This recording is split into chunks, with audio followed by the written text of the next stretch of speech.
ಶಿವಾय. ಭಾರತ್ ಮಾತಾ ಶಿವಶಕ್ತಿ ಅವತಾರ ಪರಮಾತ್ಮ ವಾಣಿ. ಓಂ. ಪಿತಾಶ್ರೀ ಶಿವ ತಂದೆಯ ನೆನಪಿದೆಯೇ? ಮುರಳಿಯ ದಿನಾಂಕ 29/6/2026 ಪ್ರಾತಃ ಕ್ಲಾಸ್. ಓಂ ನಮಃ ಶಿವಾಯ್. ನಿಶ್ಚಯ ಬುದ್ಧಿ ಮಕ್ಕಳೇ, ಇಂದು ನಿಮಗೆ ಗುಹ್ಯ ವಿಷಯಗಳನ್ನು ತಿಳಿಸುತ್ತೇನೆ. ಯಾವುದೋ ಸಮಯದಲ್ಲಿ ಅಂತಹ ಗುಹ್ಯ ವಿಷಯಗಳನ್ನು ಕೇಳುವಿರಿ, ಆಗ ಕಿವಿಗಳು ತೆರೆದುಕೊಳ್ಳುತ್ತವೆ. ತಕ್ಷಣವೇ ನಿಶ್ಚಯವಾಗುತ್ತದೆ. ಖಂಡಿತವಾಗಿಯೂ ಯಾವುದೋ ಒಳ್ಳೆಯ ವಿಷಯವನ್ನು ತಿಳಿಸುತ್ತೇನೆ, ಆಗ ಹೇಳುವಿರಿ, ಈಗ ನಮಗೆ ಅರ್ಥವಾಯಿತು, ಮೊದಲು ಇದು ಅರ್ಥವಾಗುತ್ತಿರಲಿಲ್ಲ. ಓಂ ನಮಃ ಶಿವಾಯ್. ಮಕ್ಕಳು ಅರ್ಥ ಮಾಡಿಕೊಳ್ಳುತ್ತೀರಿ, ಇವರು ನಮ್ಮ ಆತ್ಮಿಕ ತಂದೆಯಾಗಿದ್ದಾರೆ ಮತ್ತು ಆತ್ಮಿಕ ತಂದೆಯೂ ಸಹ ತಿಳಿಸುತ್ತಾರೆ, ಇವರು ನಮ್ಮ ಆತ್ಮಿಕ ಮಕ್ಕಳಾಗಿದ್ದಾರೆ. ಈಗ ತಂದೆ ನಿಮಗೆ ಕೇಳುತ್ತಾರೆ, ಆಗ ನೀವು ಹೇಳುವಿರಿ ತಂದೆ, ಮತ್ತು ಇವರಿಗೆ ಗ್ರೇಟ್ ಗ್ರೇಟ್ ಗ್ರ್ಯಾಂಡ್ ಫಾದರ್ ಎಂದು ಹೇಳುತ್ತಿದ್ದೀರಿ. ಪ್ರಜಾಪಿತ ಬ್ರಹ್ಮ ಮೊದಲು ಗ್ರೇಟ್ ಗ್ರೇಟ್ ಗ್ರ್ಯಾಂಡ್ ಫಾದರ್ ಆಗಿದ್ದರು. ಭಕ್ತಿ ಮಾರ್ಗದಲ್ಲಿ ಗ್ರೇಟ್ ಗ್ರೇಟ್ ಗ್ರ್ಯಾಂಡ್ ಫಾದರ್ ಎಂದು ಹೇಳುತ್ತಿದ್ದೀರಲ್ಲವೇ, ಈಗ ಫಾದರ್ ಆಗಿದ್ದಾರೆ. ಈಗಂತೂ ಪ್ರಾಕ್ಟಿಕಲ್ ನಲ್ಲಿದ್ದಾರಲ್ಲವೇ. ಮೊದಲು ಹೇಳುತ್ತಿದ್ದೀರಿ ಆದಿದೇವ ಪ್ರಜಾಪಿತ ಬ್ರಹ್ಮ ಆಗಿದ್ದಾರೆ ಎಂದು. ಸತ್ಯಯುಗದಲ್ಲಿ ಹೀಗೆ ಹೇಳುವುದಿಲ್ಲ, ಗ್ರೇಟ್ ಗ್ರೇಟ್ ಗ್ರ್ಯಾಂಡ್ ಫಾದರ್ ಎಂದು ಹೇಳುವುದಿಲ್ಲ. ಈಗಿನಂತೆ ಫಾದರ್ ಎಂದು ಹೇಳುವುದಿಲ್ಲ. ಅಲ್ಲಿ ಕೇವಲ ದೇವಿ ದೇವತಾ ಧರ್ಮದವರೇ ಇರುತ್ತಾರೆ. ಎಲ್ಲ ಮನುಷ್ಯ ಮಾತ್ರರು ಪರಮಾತ್ಮನನ್ನು ಅವಶ್ಯವಾಗಿ ನೆನಪು ಮಾಡುತ್ತಾರೆ, ಅವರ ಮಹಿಮೆಯನ್ನು ಹಾಡುತ್ತಾರೆ. ಬಲೆ ಸರ್ವವ್ಯಾಪಿ ಎಂದು ಹೇಳುತ್ತಾರೆ, ಆದರೂ ತಂದೆ ಎಂದು ಅವಶ್ಯವಾಗಿ ಹೇಳುತ್ತಾರೆ. ಆದರೆ ಕಲ್ಲು ಬುದ್ಧಿಯವರಾಗಿರುವ ಕಾರಣ ಅರ್ಥ ಮಾಡಿಕೊಳ್ಳುವುದಿಲ್ಲ, ಏಕೆಂದರೆ ಬುದ್ಧಿಯಲ್ಲಿ ಸರ್ವವ್ಯಾಪಿ ಎಂಬ ಭೂತ ಕುಳಿತಿದೆ. ಯಾರು ನಿಮ್ಮ ಧರ್ಮದವರಾಗಿರುತ್ತಾರೋ ಅವರು ಅರ್ಥ ಮಾಡಿಕೊಳ್ಳುತ್ತಾ ಹೋಗುತ್ತಾರೆ. ಅರವಿಂದ ಆಶ್ರಮದವರು ಅರ್ಥ ಮಾಡಿಕೊಳ್ಳುವಂತೆ ತಂದೆ ಇಲ್ಲಿಯೇ ಎಲ್ಲೋ ಇದ್ದಾರೆ ಎಂದು. ಯುದ್ಧದ ಸಿದ್ಧತೆಗಳು ಸಹ ಎದುರಿಗೆ ಕಾಣಿಸುತ್ತಿದೆ, ವೈಭವ ಕಾಣಿಸುತ್ತಿದೆ, ವಿನಾಶವೂ ಎದುರಿಗಿದೆ ಎಂದರೆ ಅವಶ್ಯವಾಗಿ ತಂದೆಯೂ ಸಹ ಎದುರಿಗಿದ್ದಾರೆ. ವಿನಾಶಕ್ಕಿಂತ ಮೊದಲು ಸ್ಥಾಪನೆ ಅವಶ್ಯವಾಗಿ ಬೇಕು. ನಿಮ್ಮ ಧ್ವನಿ ಅವಶ್ಯವಾಗಿ ಹೊರಬರುತ್ತದೆ. ವೃತ್ತಪತ್ರಿಕೆಗಳ ಮೂಲಕ ಧ್ವನಿ ಹರಡುತ್ತದೆ, ಪತ್ರ ಬರೆಯುತ್ತಾರೆ. ಅವಶ್ಯವಾಗಿ ಪರಮಾತ್ಮನು ಬ್ರಹ್ಮನ ತನುವಿನಲ್ಲಿದ್ದಾರೆ, ಅವರ ಮಕ್ಕಳ ಮೂಲಕ ಸ್ಥಾಪನೆಯಾಗುತ್ತಿದೆ, ಇದನ್ನು ಬರೆಯುತ್ತಾರೆ.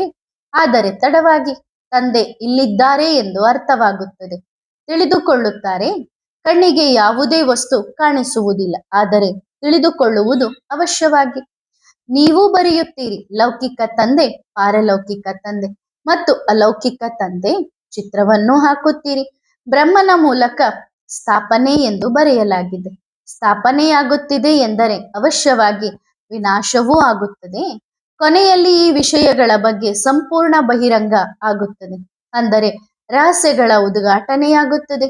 ಜನಸಂದಣಿ ಹೆಚ್ಚಾಗುತ್ತದೆ. ಈಗ ಪ್ರತಿಯೊಬ್ಬರ ಬಳಿ ಎಷ್ಟು ಜನಸಂದಣಿ ಇರುತ್ತದೆ? ಪೊಲೀಸ್ ಇಡಬೇಕಾಗುತ್ತದೆ. ಪೊಲೀಸ್ ಅಂತೂ ಕೊನೆಯವರೆಗೂ ಇರುತ್ತಾರೆ. ವಿಜಯವಂತೂ ಭಾರತವಾಸಿಗಳದ್ದೇ ಆಗಿದೆ. ಆದ್ದರಿಂದ ಈ ಪೊಲೀಸ್ ಇತ್ಯಾದಿ ಇರುತ್ತಾರೆ. ಅವರದ್ದು ಪ್ರತ್ಯಕ್ಷವಾಗಿದೆ, ನಿಮ್ಮದು ಗುಪ್ತವಾಗಿದೆ. ನಿಮ್ಮ ಎಲ್ಲಾ ಕೆಲಸಗಳು ಗುಪ್ತವಾಗಿವೆ. ಅವರು ತಮ್ಮ ಕೆಲಸದಲ್ಲಿರುತ್ತಾರೆ. ಆದರೆ ಕೊನೆಯಲ್ಲಿ ಎಲ್ಲರಿಗೂ ತಿಳಿಯುತ್ತದೆ, ತಂದೆಯು ಸ್ಥಾಪನೆ ಮಾಡುತ್ತಿದ್ದಾರೆ, ವಿನಾಶವಾಗಬೇಕಿದೆ ಎಂದು. ಇತಿಹಾಸ ಅವಶ್ಯವಾಗಿ ಪುನರಾವರ್ತನೆ ಆಗುತ್ತದೆ. ಎಲ್ಲರೂ ಒಬ್ಬರಿಗೊಬ್ಬರು ಹೇಳುತ್ತಿರುತ್ತಾರೆ, ನೋಡಿ ಪೋಪ್ ಮುಂತಾದವರು ಬರುತ್ತಾರೆ, ಎಷ್ಟು ಅನುಯಾಯಿಗಳನ್ನು ಮಾಡಿಕೊಂಡು ಹೋಗುತ್ತಾರೆ. ಇಲ್ಲಿ ಅನುಯಾಯಿಗಳ ಮಾತೇ ಇಲ್ಲ. ಇಲ್ಲಿ ತಂದೆ ಕೇವಲ ಹೇಳುತ್ತಾರೆ, ನನ್ನೊಬ್ಬನನ್ನೇ ನೆನಪು ಮಾಡಿರಿ, ಮನ್ಮನಾಭವ. ಈ ಮಂತ್ರವು ಅನೇಕರಿಗೆ ಸಿಗುತ್ತದೆ. ನಿಮ್ಮ ಸೂರ್ಯವಂಶಿ ಚಂದ್ರವಂಶಿ ಎರಡೂ ರಾಜವಂಶಗಳು ತಯಾರಾಗುತ್ತಿವೆ. ನೀವು ಎಷ್ಟು ತಿಳಿದುಕೊಳ್ಳುತ್ತೀರಿ ಮತ್ತು ಪವಿತ್ರರಾಗುತ್ತೀರಿ, ಅಷ್ಟು ಬೇರೆ ಯಾರೂ ತಿಳಿದುಕೊಳ್ಳಲು ಸಾಧ್ಯವಿಲ್ಲ, ಪವಿತ್ರರಾಗಲು ಸಾಧ್ಯವಿಲ್ಲ. ಉಳಿದಂತೆ ತಂದೆ ಬಂದಿದ್ದಾರೆ ಎಂದು ಕೇಳಿದಾಗ ತಂದೆಯನ್ನು ಏಕೆ ನೆನಪು ಮಾಡುವುದಿಲ್ಲ? ಅದನ್ನೂ ಸಹ ನೀವು ಮುಂದೆ ಹೋಗುತ್ತಾ ನೋಡುವಿರಿ. ನೀವಿರುವುದಿಲ್ಲ, ಆದರೆ ಬೇರೆ ಅನೇಕರು ಇರುತ್ತಾರೆ. ಆ ಸಮಯದಲ್ಲಿ ಲಕ್ಷಾಂತರ ಕೋಟ್ಯಾಂತರ ಜನರು ಅರ್ಥ ಮಾಡಿಕೊಳ್ಳುತ್ತಾ ಹೋಗುತ್ತಾರೆ. ವಾಯುಮಂಡಲವೇ ಅಂತಹದ್ದಾಗಿರುತ್ತದೆ. ಕೊನೆಯ ಯುದ್ಧದಲ್ಲಿ ಎಲ್ಲರೂ ಹೋಪ್ಲೆಸ್ ಆಗುತ್ತಾರೆ. ಎಲ್ಲರಿಗೂ ಅನುಭವ ಆಗುತ್ತದೆ, ನಿಮ್ಮ ಧ್ವನಿಯು ಹರಡುತ್ತದೆ, ಸ್ವರ್ಗದ ಸ್ಥಾಪನೆಯಾಗುತ್ತಿದೆ ಎಂದು. ಸಾವು ಕೂಡ ಎಲ್ಲರಿಗೂ ಸಿದ್ಧವಾಗಿದೆ. ಆದರೆ ಆ ಸಮಯ ಹೇಗಿರುತ್ತದೆ ಎಂದರೆ ಯಾರಿಗೂ ನಿಲ್ಲಲು ಸಾಧ್ಯವಾಗುವುದಿಲ್ಲ. ಉಸಿರುಗಟ್ಟುವ ಸಮಯವಿರುವುದಿಲ್ಲ. ಮುಂದೆ ಹೋಗುತ್ತಾ ಬಹಳಷ್ಟು ಜನರು ಅರ್ಥ ಮಾಡಿಕೊಳ್ಳಾರು ಇರುತ್ತಾರೋ ಅವರು. ಆ ಸಮಯದಲ್ಲಿ ಎಲ್ಲರೂ ಇರುತ್ತಾರೆ ಎಂದಲ್ಲ, ಬಹಳಷ್ಟು ಶಿಕ್ಷೆಗಳು ಇರುತ್ತವೆ.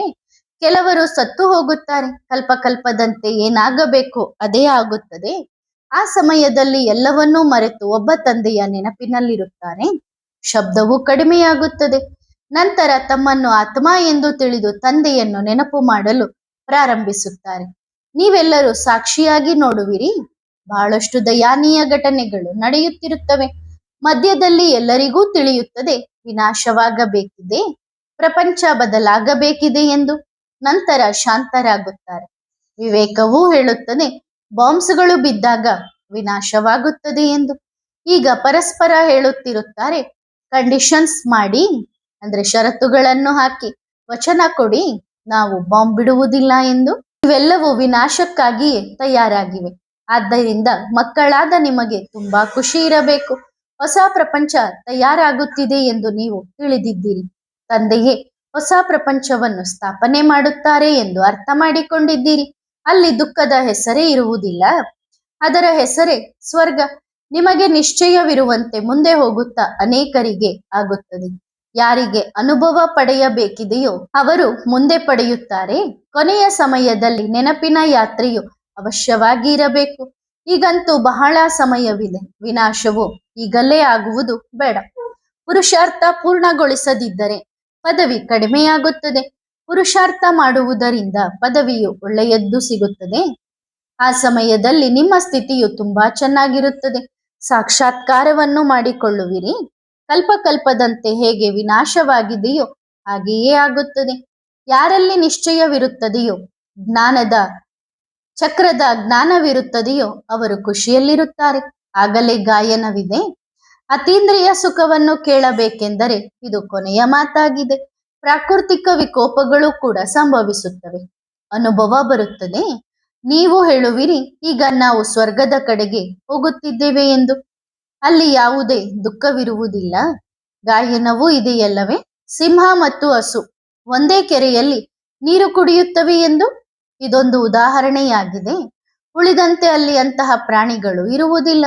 ಇಷ್ಟು ಪ್ರೀತಿಯಿಂದ ಇರಬೇಕು ಎಂಬ ಉದಾಹರಣೆ ಕೊಡಲಾಗಿದೆ. ಸಂಪೂರ್ಣ ಶಾಂತ. ಆದ್ದರಿಂದ ಇದಕ್ಕೆ ಟವರ್ ಆಫ್ ಸೈಲೆನ್ಸ್ ಎಂದು ಹೆಸರಿಡುತ್ತಾರೆ.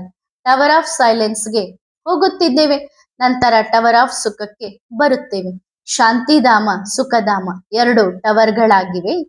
ಇಲ್ಲಿ ಆ ಶಾಂತಿ ದುಃಖವಿದೆ.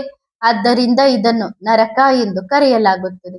ನೀವು ಹೆವೆನ್ ಸ್ಥಾಪನೆ ಮಾಡುತ್ತಿದ್ದೀರಿ. ಆದ್ದರಿಂದ ಸ್ವಲ್ಪವೂ ಶಬ್ದವಿರಬಾರದು. ಈ ಪ್ರಪಂಚ, ಕಸ ಇವೆಲ್ಲವೂ ಸ್ವಲ್ಪ ಸಮಯದ ಮಾತಾಗಿದೆ. ಸಿದ್ಧತೆಗಳೆಲ್ಲವೂ ನಡೆಯುತ್ತವೆ. ಗುಂಡಿ ತೋಡುತ್ತಿರುತ್ತಾರೆ, ನಂತರ ಸಿಡಿಯುತ್ತವೆ. ಎಷ್ಟು ಜಗಳ ಹೊಡೆದಾಟಗಳಿವೆ. ಯಾವುದು ಸುರಕ್ಷಿತ ಅಲ್ಲ. ನೀರಿನಲ್ಲಿ ಹೋಗುವುದು ಅಜ್ಜನ ಮನೆಗೆ ಹೋದಂತೆ ಇರುತ್ತದೆ. ಇಂದು ಪ್ರೈಮ್ ಮಿನಿಸ್ಟರ್ ಆದವರು ನಾಳೆ ಜೈಲು ಶಿಕ್ಷೆ ಅಥವಾ ಗುಂಡೇಟು ಸಿಗಬಹುದು. ಇಲ್ಲಿ ನೀವು ದಡದಲ್ಲಿ ಕುಳಿತಿದ್ದೀರಿ. ಅವರಿಗೆ ಹೇಳಿ, ಭಾರತದಲ್ಲಿ ಮೊದಲು ಶಾಂತಿ ಇತ್ತು. ಯಾವಾಗ ಒಬ್ಬನೇ ರಾಜನಿದ್ದನೋ ಆಗ. ಈಗ ಎಷ್ಟು ಅಶಾಂತಿ ಇದೆ. ಮತ್ತೆ ಶಾಂತಿಯ ರಾಜ್ಯ ಬರಲಿದೆ. ನಾವು ಸ್ವರ್ಗದ ಸ್ಥಾಪನೆಗೆ ನಿಮಿತ್ತರಾಗುತ್ತಿದ್ದೇವೆ ಎಂದು ಮಕ್ಕಳು ಅರ್ಥ ಮಾಡಿಕೊಳ್ಳುತ್ತಾರೆ. ಆದ್ದರಿಂದ ನಾವು ತುಂಬಾ ಶಾಂತಿಯಿಂದ ಇರಬೇಕು. ಶಾಂತಿಧಾಮ, ಸುಖಧಾಮದ ನೆನಪಿನಲ್ಲಿರಬೇಕು ಮತ್ತು ಎಲ್ಲರಿಗೂ ದಾರಿ ತೋರಿಸಬೇಕು. ಸುಖದ ಹಿಸ್ಟ್ರಿ, ಜಾಗ್ರಫಿಯನ್ನು ತಿಳಿಸಬೇಕು. ಈಗ ಮಕ್ಕಳಾದ ನಿಮ್ಮ ಹೃದಯದಲ್ಲಿ ಸುಖದ ಇತಿಹಾಸ, ಭೂಗೋಳ ಇದೆ. ಸತ್ಯಯುಗ ತ್ರೇತಾಯುಗಕ್ಕೆ 2500 ವರ್ಷಗಳಾದವು. ನಂತರ ದ್ವಾಪರ ಯುಗದಿಂದ ರಾವಣನ ರಾಜ್ಯವಾಯಿತು. ಈಗ ಮತ್ತೆ ತಂದೆ ಸುಖದ ಪ್ರಪಂಚವನ್ನು ಸ್ಥಾಪನೆ ಮಾಡುತ್ತಿದ್ದಾರೆ. ಅಂಧಶ್ರದ್ಧೆಯು ಭಕ್ತಿ ಮಾರ್ಗದಲ್ಲಿ ಎಷ್ಟು ಹುಚ್ಚುತನ, ಅಲೆದಾಟ ಇತ್ಯಾದಿಗಳಿವೆ. ಮಕ್ಕಳಾದ ನಿಮ್ಮದಂತೂ ಒಂದೇ ಮಾತಾಗಿದೆ. ಈಗ ನೀವು ರಾವಣನ ರಾಜ್ಯದಲ್ಲಿದ್ದೀರಿ. ಈಗ ತಂದೆಯನ್ನು ನೆನಪು ಮಾಡಬೇಕು. ಆಗ ಪಾಪಗಳು ನಾಶವಾಗುತ್ತವೆ.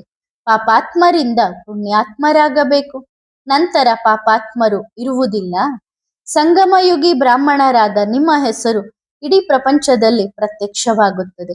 ಎಲ್ಲರೂ ಯೋಗ ಬಲದಿಂದ ತಮ್ಮ ಸುಖ ಶಾಂತಿಯ ರಾಜ್ಯವನ್ನು ಸ್ಥಾಪನೆ ಮಾಡುತ್ತಿದ್ದಾರೆ. ಅಲ್ಲಿ ದುಃಖದ ಹೆಸರೇ ಇಲ್ಲ. ಉಳಿದವರೆಲ್ಲರದ್ದು ಹದ್ದಿನ ಬುದ್ಧಿಯಾಗಿದೆ. ನಿಮ್ಮದು ಎಷ್ಟು ಬೇಹದ್ದಿನ ಮಾತಾಗಿದೆ. ನಿಮ್ಮ ಬುದ್ಧಿಯೋಗವು ಶಾಂತಿಧಾಮದೊಂದಿಗೆ ಜೋಡಿಸಲ್ಪಟ್ಟಿದೆ. ಶಾಂತಿಧಾಮವಾಗಬೇಕು, ದುಃಖಧಾಮ ಸಮಾಪ್ತಿಯಾಗಬೇಕು ಎಂದು ಅರ್ಥ ಮಾಡಿಕೊಂಡಿದ್ದೀರಿ. ಇಂತಹ ಬುದ್ಧಿ ಇದ್ದರೆ ಖುಷಿಯೂ ಇರುತ್ತದೆ. ತಮ್ಮನ್ನು ಶಿಕ್ಷೆಗೆ ಅರ್ಹರನ್ನಾಗಿ ಮಾಡಿಕೊಳ್ಳಬಾರದು. ಇದು ಯೋಗ್ಯ ಮಕ್ಕಳ ಕೆಲಸವಾಗಿದೆ. ಜ್ಞಾನದ ಮಧುರ ಮಾತುಗಳನ್ನೇ ಪರಸ್ಪರ ಮಾತನಾಡಬೇಕು. ಇಲ್ಲದಿದ್ದರೆ ಕಲ್ಪಾಂತರಕ್ಕೂ ದೊಡ್ಡ ನಷ್ಟವಾಗುತ್ತದೆ. ತಮ್ಮನ್ನು ಸರಿಯಾದ ರೀತಿಯಲ್ಲಿ ಸಂಭಾಳಿಸಿಕೊಳ್ಳಬೇಕು. ಸುಳ್ಳಿನ ಶಿಕ್ಷೆ ತುಂಬಾ ಕಠಿಣವಾಗಿರುತ್ತದೆ. ತಂದೆ ತಿಳಿಸುವ ಯುಕ್ತಿಗಳನ್ನು ಅನುಸರಿಸಿದರೆ ತಮ್ಮದು ಮತ್ತು ಅನೇಕರ ಕಲ್ಯಾಣವನ್ನು ಮಾಡಬಹುದು. ಯಾವುದೇ ಕೆಲಸವಿರಲಿ, ಕಾವಲುಗಾರರಿಗೂ ಎಷ್ಟು ಸಮಯ ಸಿಗುತ್ತದೆ? ಒಳಗೊಳಗೆ ಶಿವಬಾಬಾರವರ ನೆನಪಿನಲ್ಲಿ ಬರುತ್ತಾ ಹೋಗುತ್ತಾ ಇರಬಹುದು. ಆಗ ಬಹಳ ಕಲ್ಯಾಣವಾಗುತ್ತದೆ. ಕೈ ಕೆಲಸದಲ್ಲಿರಲಿ, ಮನಸ್ಸು ತಂದೆಯ ನೆನಪಿನಲ್ಲಿರಲಿ. ಭಕ್ತಿ ಮಾಡುವಾಗಲೂ ಬುದ್ಧಿ ಎಲ್ಲೆಲ್ಲೋ ಹೋಗುತ್ತದೆ. ಇಲ್ಲಿ ನಿಮಗೆ ಬಹಳ ಲಾಭವಿದೆ, ಅಲ್ಲಿ ಯಾವುದೇ ಲಾಭವಿಲ್ಲ. ಸಂಪಾದನೆಗಾಗಿ ಮನುಷ್ಯರು ಎಷ್ಟು ಕಷ್ಟಪಡುತ್ತಾರೆ, ಇದು ಬಹಳ ಸಹಜವಾಗಿದೆ. ಯಾರಾದರೂ ಟೀಚರ್ ಆಗಿದ್ದರೆ ಬಲೆ ಪಾಠ ಮಾಡಿ ಸಿಗುವ ಸಮಯದಲ್ಲಿ ತಂದೆಯನ್ನು ನೆನಪು ಮಾಡುತ್ತೀರಿ. ನೀವು ಅರ್ಧ ಕಲ್ಪ 2500 ವರ್ಷ ಸುಖಧಾಮದಲ್ಲಿದ್ದೀರಿ, ನಂತರ ದುಃಖಧಾಮಕ್ಕೆ ಬಂದಿದ್ದೀರಿ. ಇಂದು ಕೋಟ್ಯಾಂತರ ಜನರಿದ್ದಾರೆ, ನಾಳೆ 9 ಲಕ್ಷ ಇರುತ್ತಾರೆ. ಎಷ್ಟು ವ್ಯತ್ಯಾಸವಿದೆ. ತಂದೆ ಜಕ್ಕಿನವರು ಸರ್ಫರು ಆಗಿದ್ದಾರೆ, ನೀವು ಕಸವನ್ನು ಅರ್ಪಣೆ ಮಾಡುತ್ತೀರಿ. ಅಂದ್ರೆ ಸ್ವಚ್ಛತಾ ಮಾಡುವವರಾಗಿದ್ದಾರೆ, ತಂದೆಗೆ ನೀವು ಕಸವನ್ನು ಅರ್ಪಣೆ ಮಾಡುತ್ತೀರಿ. ನಮ್ಮ ಬುದ್ಧಿಯ ಕಸವನ್ನೆಲ್ಲ ಯಾರಿಗೆ ಕೊಡ್ತೀವಿ? ಶಿವಬಾಬನಿಗೆ. ಬಾಬಾ, ಇದೆಲ್ಲವೂ ನಿಮ್ಮದಾಗಿದೆ, ನೀವೇ ನೀಡಿದ್ದು, ನೀವೇ ತೆಗೆದುಕೊಳ್ಳಿ. ಅದರ ಬದಲಾಗಿ ನಮಗೆ ಸ್ವರ್ಗದ ಮಾಲೀಕತನವನ್ನು ನೀಡಿ. ವ್ಯಾಪಾರ ಹೇಗೆ ಮಾಡುತ್ತೀರಿ ನೋಡಿ. ದಾನ ಪಡೆಯುವವರಿಗೆ ಹಳೆಯ ಸಾಮಾನುಗಳನ್ನು ಕೊಡಲಾಗುತ್ತದಲ್ಲವೇ? ನಿಮ್ಮ ಬಳಿ ಇರುವುದಾದರೂ ಏನು? ಇವೆಲ್ಲವೂ ವಿನಾಶವಾಗುವಂತವು ಎಂದು ನಿಮಗೆ ಗೊತ್ತಿದೆ. ಏನೂ ಉಳಿಯುವುದಿಲ್ಲ. ಯಾರಾದರೂ ಬಂದಾಗ ತಂದೆ ಮತ್ತು ಚಕ್ರದ ರಹಸ್ಯವನ್ನು ತಿಳಿಸಿ. ಚಕ್ರವನ್ನು ನೆನಪು ಮಾಡುವುದರಿಂದ ಚಕ್ರವರ್ತಿ ರಾಜರಾಗುವಿರಿ. ತಂದೆಯನ್ನು ನೆನಪು ಮಾಡುವುದರಿಂದ ಪಾವನರಾಗುವಿರಿ. ಪಾವನ ಎಂದರೆ ಸತ್ಯಯುಗದ ರಾಜ್ಯಭಾರ, ಪತಿತ ಎಂದರೆ ನರಕದ ರಾಜ್ಯಭಾರ. ನರಕದಲ್ಲಿ ವಾಸ್ತವವಾಗಿ ರಾಜ್ಯಭಾರ ಎಂದು ಹೇಳಲು ಸಾಧ್ಯವಿಲ್ಲ. ನರಕದಲ್ಲಿ ಮನುಷ್ಯರು ದುಃಖಿಗಳಾಗಿರುತ್ತಾರಲ್ಲವೇ? ಈಗ ಬದಲಾಗುತ್ತಿದೆ. ಹಳೆಯ ಪ್ರಪಂಚವು ಹೊಸ ಪ್ರಪಂಚವಾಗಿ ಅವಶ್ಯವಾಗಿ ಬದಲಾಗಬೇಕು. ಮನುಷ್ಯರಿಗೆ ಅರ್ಥವಾಗುವುದಿಲ್ಲ. ಬದಲಾಗಲು ಇನ್ನು 40,000 ವರ್ಷಗಳಿವೆ ಎಂದು ಅವರು ತಿಳಿಯುತ್ತಾರೆ. ಅಂದರೆ ಘೋರ ಅಂಧಕಾರವಾಯಿತು ಅಲ್ಲವೇ? ಅಂಧಶ್ರದ್ಧೆಯ ಘೋರ ಅಂಧಕಾರದಲ್ಲಿಯೇ ಮುಗಿದು ಹೋಗುತ್ತಾರೆ. ಮುಂದೆ ಹೋಗುತ್ತಾ ತಿಳಿಯುತ್ತಾ ಹೋಗುತ್ತಾರೆ. ಎಲ್ಲರೂ ಸತ್ತು ಹೋಗುತ್ತಾರೆ ಎಂದಲ್ಲ, ಯುದ್ಧಗಳಂತೂ ನಡೆಯುತ್ತಲೇ ಇರುತ್ತವೆ. ಅಸುರರು ಮತ್ತು ದೇವತೆಗಳ ಯುದ್ಧವು ನಡೆಯಿತು ಎಂದು ಹೇಳುತ್ತಾರೆ. ಈಗ ಅಸುರಿ ರಾವಣನ ರಾಜ್ಯ ಬದಲಾಗಬೇಕಿದೆ. ಹಾಗಾದರೆ ಅವಶ್ಯವಾಗಿ ಯುದ್ಧ ನಡೆದಿರಲೇಬೇಕು. ಇದಕ್ಕೆ ಮಹಾಭಾರತ ಯುದ್ಧ ಎಂದು ಹೆಸರಿಡಲಾಗಿದೆ. ಅದರ ಸಾಕ್ಷಾತ್ಕಾರವನ್ನು ಮಾಡಲಾಗಿತ್ತು. ಚತುರ್ಭುಜದ ಸಾಕ್ಷಾತ್ಕಾರವನ್ನು ಮಾಡಲಾಗಿತ್ತು. ಈಗ ನಾವು ಚತುರ್ಭುಜರಾಗುತ್ತಿದ್ದೇವೆ ಎಂದು ನಿಮ್ಮ ಬುದ್ಧಿಯಲ್ಲಿದೆ. ಹಳೆಯ ಪ್ರಪಂಚದ ವಿನಾಶವು ಅವಶ್ಯವಾಗಿ ಆಗುತ್ತದೆ. ಹಾಗಾದರೆ ವಿಷಯಗಳೆಲ್ಲವೂ ಸರಿಯಾಗಿವೆ ಅಲ್ಲವೇ? ಈಗ ಈ ಪ್ರಪಂಚ ಅವಶ್ಯವಾಗಿ ಬದಲಾಗುತ್ತದೆ ಎಂದು ನೀವು ಅರ್ಥ ಮಾಡಿಕೊಂಡಿದ್ದೀರಿ. ಹೊಸ ಪ್ರಪಂಚದಲ್ಲಿ ಈ ದೇವತೆಗಳಿದ್ದರು. ತಂದೆ ನಮಗೆ ಓದಿಸುತ್ತಿದ್ದಾರೆ ಎಂದು ನೀವು ತಿಳಿಯುತ್ತೀರಿ. ಹಾಗಾದರೆ ಅವಶ್ಯವಾಗಿ ನಾವೇ ದೇವತೆಗಳಾಗಿದ್ದೆವು. ತಂದೆಯೇ ನಮ್ಮನ್ನು ಮನುಷ್ಯರಿಂದ ದೇವತೆಗಳನ್ನಾಗಿ ಮಾಡುತ್ತಾರೆ.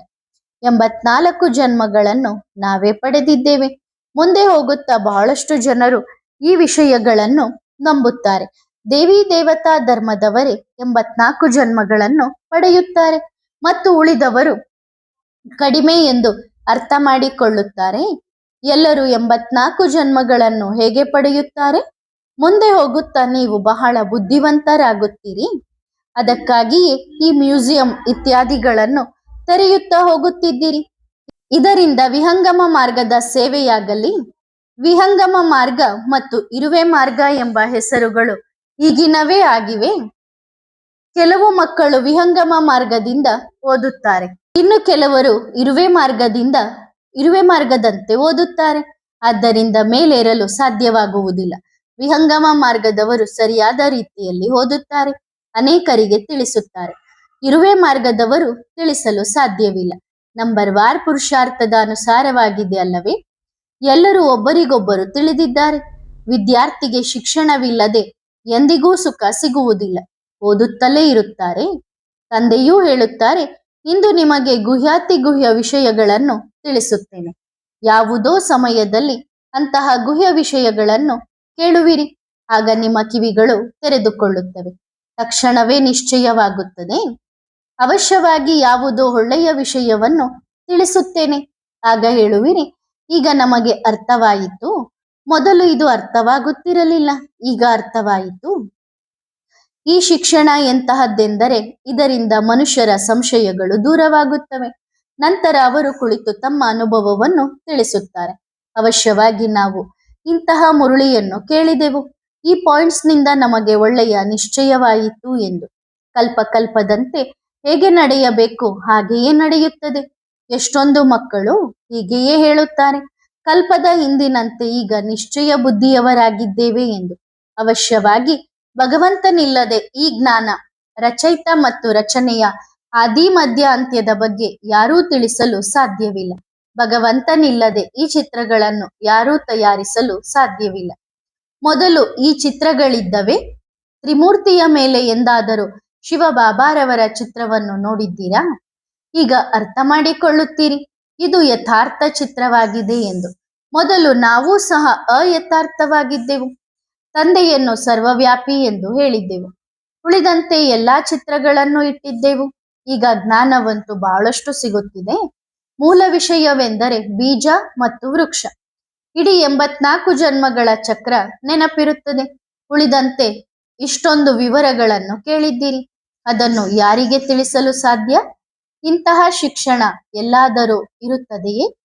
ನಿಮ್ಮಲ್ಲೂ ಸಹ ನಂಬರ್ ವಾರ್ ಮಹಾರಥಿಗಳು, ಕುದುರೆ ಸವಾರರು, ಪಾದಾಚಾರಿಗಳಿದ್ದಾರೆ, ಅಂದ್ರೆ ಕಾಲಾಳುಗಳಿದ್ದಾರೆ. ಕುದುರೆ ಸವಾರರ ಧಾರಣೆ ಎಷ್ಟಿರುತ್ತದೆಯೋ ಅಷ್ಟು ಅವರು ಓದಿಸಲು ಸಾಧ್ಯವಾಗುತ್ತದೆ. ಕೆಲವರಂತೂ ಓದಿಸಲು ಸಾಧ್ಯವೇ ಇಲ್ಲ. ನಡತೆಯೂ ಸಹ ಶಿಕ್ಷಣದಿಂದ ಸುಧಾರಿಸುತ್ತದೆ. ಕ್ಯಾರೆಕ್ಟರ್ ಕಡೆಗೆ ಅಂದ್ರೆ ನಮ್ಮ ನಡತೆಯ ಕಡೆಗೆ ಬಹಳ ಗಮನ ಕೊಡಬೇಕಾಗುತ್ತದೆ. ಮನೆ ಮತ್ತು ಸುಖಧಾಮ ನೆನಪಿಗೆ ಬಂದರೆ ಎಷ್ಟು ಅಪಾರ ಖುಷಿ ಇರುತ್ತದೆ. ಒಳ್ಳೆಯದು. ಪ್ರೀತಿಯ ಸಿಕ್ಕಿಲ್ಲದೆ ಮಕ್ಕಳಿಗೆ ಆತ್ಮಿಕ ಬಾಪ್ ದಾದಾರವರ ನೆನಪು, ಪ್ರೀತಿ ಮತ್ತು ಗುಡ್ ಮಾರ್ನಿಂಗ್. ಆತ್ಮಿಕ ಮಕ್ಕಳಿಗೆ ಆತ್ಮಿಕ ತಂದೆಯ ನಮಸ್ತೆ. ಶಿವಬಾಬಾ ಮತ್ತು ಬೇಹದ್ದಿನ ಮಾಲೀಕತನ ನೆನಪಿದೆಯೇ? ಆತ್ಮಿಕ ಮಕ್ಕಳು ಆತ್ಮಿಕ ತಂದೆಗೆ ಮಾಡುವ ನೆನಪು, ಪ್ರೀತಿ ಮತ್ತು ನಮಸ್ತೆ. ಧನ್ಯವಾದ ಬಾಬಾ, ಶುಕ್ರಿಯಾ. ವರದಾನ.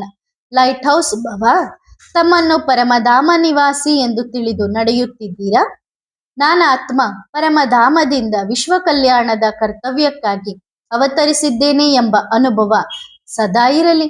ಈ ಸ್ಮೃತಿಯು ಲೈಟ್ ಹೌಸ್ನಂತೆ ಕಾರ್ಯ ಮಾಡುತ್ತದೆ. ಆದ್ದರಿಂದ ಸದಾ ಈ ಸ್ಮೃತಿಯಲ್ಲಿರಿ. ಆಗ ನಿಮ್ಮ ಎದುರಿಗೆ ಯಾರು ಬಂದರೂ ಅವರು ನಾವು ಅಕ್ಷಯ ಭಂಡಾರದ ಮುಂದೆ ಬಂದಿದ್ದೇವೆ ಎಂದು ತಿಳಿದುಕೊಳ್ಳಲಿ. ಬಂದ ತಕ್ಷಣವೇ ನಾನು ಅಂತಹ ಸ್ಥಾನಕ್ಕೆ ತಲುಪಿದ್ದೇನೆ, ಎಲ್ಲಿಂದ ಸರ್ವ ಪ್ರಾಪ್ತಿಗಳು ಆಗಲಿವೆ ಎಂಬ ಅನುಭವವಾಗಲಿ. ಹೀಗೆ ಓಡಾಡುತ್ತಾ ಲೈಟ್ ಹೌಸ್ ಆಗಿ ಸೇವೆ ಮಾಡಬೇಕು. ಒಳ್ಳೆಯದು.